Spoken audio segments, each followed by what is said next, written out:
is like a man on his way abroad who summoned his servants and entrusted his property to them.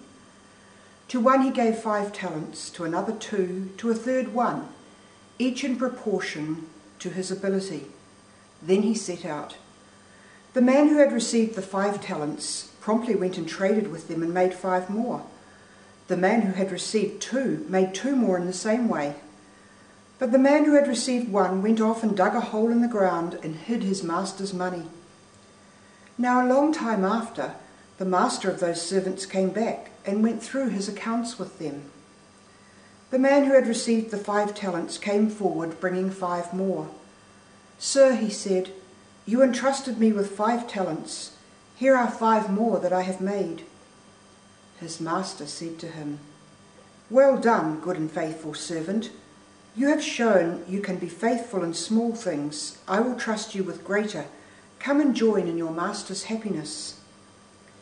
Next, the man with 2 talents came forward. "Sir," he said, "you entrusted me with 2 talents. Here are 2 more that I have made." His master said to him, "Well done, good and faithful servant.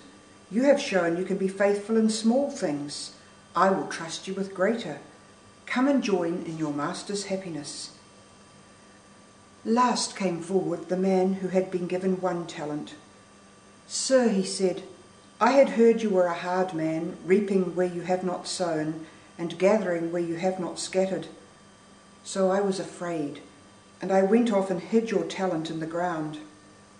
Here it is. It was yours. You have it back."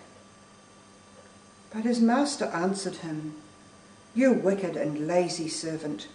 So you knew that I reap where I have not sown and gather where I have not scattered? Well then, you should have deposited my money with the bankers, and on my return I would have recovered my capital with interest. So now, take the talent from him and give it to the man who has 5 talents. For to everyone who has will be given more, and he will have more than enough. But from the man who has not, even what he has will be taken away.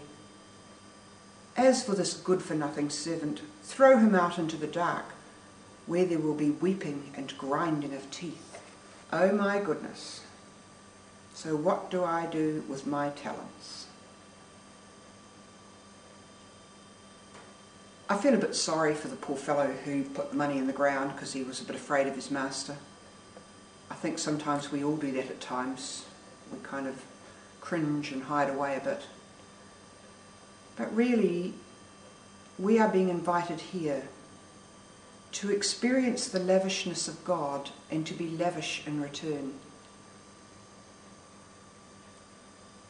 God gives us all everything we have in ourselves. He gives us the capacity to be the people we are. And we can choose to grasp that capacity and to use it to its fullest. Or we can choose to say, "Ah, not me. I'm not really like that. I can't do that. I've got to be humble and keep myself quiet and lowly."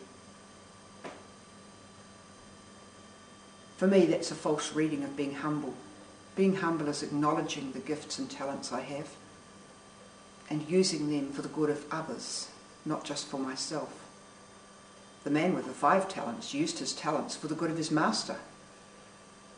I have to use my talents for the good of God, to build God's kingdom here.